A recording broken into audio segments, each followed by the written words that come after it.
Hello दोस्तों, तो यहाँ पर हम आगे सीखने वाले हैं द्रवों का धारा रेखीय प्रवाह एवं प्रक्षुब्ध प्रवाह। ठीक है, टर्म याद रखिएगा, धारा रेखीय प्रवाह तथा प्रक्षुब्ध प्रवाह, स्ट्रीमलाइंड एंड टर्बुलेंट फ्लो। ठीक है, streamline flow and turbulent flow of liquid, इसको समझने जा रहे हैं। तो यहाँ पर सबसे पहले हम लोग पढ़ेंगे धारा रेखीय प्रवाह यानी स्ट्रीम लाइंड फ्लो।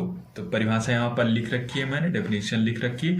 जब कोई द्रव इस प्रकार प्रवाहित होता है कि किसी एक ही बिंदु में होकर गुजरने वाले द्रव के सभी कण एक ही पथ पर चलते हैं, तो उस द्रव के प्रवाह को धारा रेखीय प्रवाह कहते हैं। ठीक है, इसे समझने के लिए हम लोग इसमें जो पॉइंट लिखे हैं उनको देख लेते हैं थोड़ा सा एग्जाम्पल के तरीके से। ठीक, तो ऐसा प्रवाह जिसमें किसी पॉइंट से, मान लीजिए ये आपका कोई पाइपलाइन स्ट्रक्चर है, ठीक है, चाहे आप सर्कुलर ले लीजिए, ठीक है, कोई स्ट्रक्चर।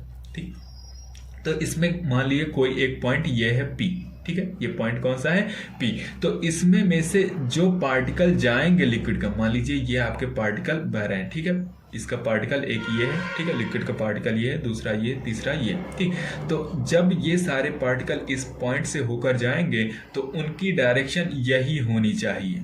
ठीक है, ये पार्टिकल जब यहाँ पहुंचेगा, ठीक है, तो वो आगे यहाँ पर, फिर यहाँ पर। ठीक है, इसी तरीके से ये यहाँ पर, फिर यहाँ पर, यहाँ पर। ठीक है, तो इसका मतलब बस यही है कि जो आपके लिक्विड के पार्टिकल होंगे और जिस पॉइंट से गुजरेंगे वो, तो उसके बाद भी वो सेम पॉइंट से जाने चाहिए। ठीक है, इसका मीनिंग बस सिंपल सा आप इतना याद रखिएगा। ठीक है, कि जो आपके पार्टिकल्स होंगे वो फ्लो के किसी पॉइंट से गुजरने के बाद जो पार्टिकल्स होंगे वो सेम लाइन में बहेंगे, सेम पाथ पर फ्लो होंगे। ठीक है, समझ गए? इसका मीनिंग ये मतलब कि आपका ऐसा नहीं हो सकता कि अगर ये इस तरीके से मान लेते हैं तो ऐसा नहीं हो सकता कि एक पार्टिकल यहाँ पर जा रहा है और इसके पीछे वाला पार्टिकल भी यहीं से जा रहा है, लेकिन एक पार्टिकल क्या हुआ, इस तरफ मुड़ गया और दूसरा पार्टिकल यहाँ से जाने के बाद ये मुड़ गया। तो ऐसा नहीं होना चाहिए। ये क्या है?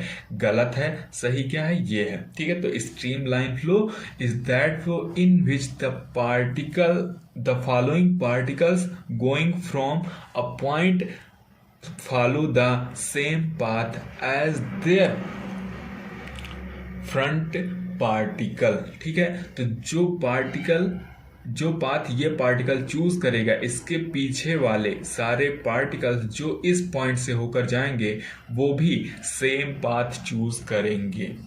ठीक है, प्रक्षुब्ध प्रवाह की बात करें तो जब आपका जो प्रवाह होता है द्रव का वो धारा रेखीय ना रहे तो उसके बाद की जो धारा होगी, जो प्रवाह होगा, उसे हम प्रक्षुब्ध प्रवाह कह देंगे। सिंपल सा है। अगर आपको धारा रेखीय प्रवाह की कंडीशन पता है तो उसको फिर से रिपीट कर लेते हैं एक बार। जब किसी द्रव में ऐसा प्रवाह हो कि जो पार्टिकल एक बिंदु से जा रहे हैं, एक निश्चित बिंदु से जा रहे हैं, वो आगे जाकर सेम पाथ को फॉलो करें, सेम रास्ते को फॉलो करें, तो इस तरीके के प्रवाह को धारा रेखीय प्रवाह कहते हैं। ठीक है, लेकिन आपको पता है कि ये प्रवाह हमेशा नहीं रह सकता है। ये एक निश्चित वेलोसिटी तक ही रह सकता है, एक वेग तक ही ये मुमकिन है। ठीक है, अगर वेग, जो गति होगी, जो वेग होगा प्रवाह का, अगर इस वेग से ज़्यादा हो जाएगा तब हम इसे बनाए रख ही नहीं सकते हैं। ये क्या हो जाएगा? ये धारा रेखीय प्रवाह नहीं रह जाएगा। ठीक है, तो सिंपल सा यहाँ पर लिखा हुआ है, किसी द्रव का प्रवाह धारा रेखीय तभी तक रहता है जब तक कि उसके बहने का वेग एक निश्चित मान से कम रहता है। ठीक है, इससे अधिक वेग पर प्रवाह धारा रेखीय न रहकर प्रक्षुब्ध हो जाता है। जैसा कि मैंने बताया, एक निश्चित वेग तक ही जो आपका प्रवाह है वो धारा रेखीय रह सकता है। जैसे आपने देखा होगा जब बारिश का मौसम होता है तो बहुत सारा पानी निकला करता है इधर उधर। ठीक है, लेकिन उसका जब पानी क्या रहता है, थोड़ा धीमे धीमे बहता रहता है, तब वो आराम से बहता है। लेकिन जब उसका वेग बहुत ज़्यादा हो जाता है तब वो कहाँ से किधर से उसकी प्रवाह हो जाता है, हमें पता भी नहीं लगता है। जैसे आपकी नदियाँ, ठीक है, नदियों का सबसे सिंपल एग्जांपल है, जब तक वो आराम से बहती हैं, ठीक है, तब वो उनका फ्लो ठीक रहता है, ठीक है, लेकिन जब बारिश ज़्यादा हो जाती है तो वो कहीं से भी बहुत ज़्यादा बहने लगती हैं, कभी कभी तो उनकी दिशाएं ही बदल जाती हैं, ठीक है। तो ये क्यों होता है? क्योंकि उनका प्रवाह जो रहता है वो धारा रेखीय नहीं रह जाता है, ठीक है। और जब धारा रेखीय नहीं रह जाता है तो उनका जो पथ होता है, वो क्या हो जाता है? अनिश्चित हो जाता है। क्या हो जाता है? अनिश्चित हो जाता है। अनिश्चित का मतलब जैसे मैंने बताया कि जो आपका धारा रेखीय प्रवाह रहता है उसमें ये कंफर्म रहता है कि यहाँ वाला पार्टिकल मूव करके यहाँ जाएगा, ठीक है, जो पार्टिकल इस पॉइंट से गुजर रहे हैं वो यहीं से होकर गुजरेंगे। लेकिन प्रक्षुब्ध प्रवाह में, टर्बुलेंट फ्लो में ऐसा नहीं होता है। जरूरी नहीं है कि ये हो भी सकता है और ये नहीं भी हो सकता है, और जब तक रहता है तब तक तो उसे धारा रेखीय प्रवाह कहते हैं, ठीक।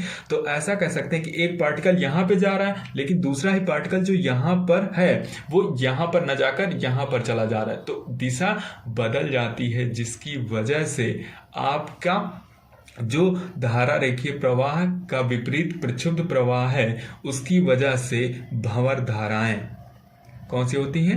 भंवर धाराएं। आपने देखा होगा जब पानी ज़्यादा तेज बहता है तो उसमें इस तरीके के छोटे छोटे, ठीक है, इस तरीके की धाराएं उत्पन्न हो जाती हैं, जिसमें लोग कहते हैं अगर आप इसमें फंस जाएंगे तो नीचे की तरफ डूब जाएंगे, ठीक है। तो वही करंट क्यों उत्पन्न होती है? क्योंकि उस प्रवाह में प्रक्षुब्ध प्रवाह आ गया है, इंट्रोड्यूस हो गया है, ठीक है। तो मेरे ख्याल से ये आप लोगों को समझ में आया होगा।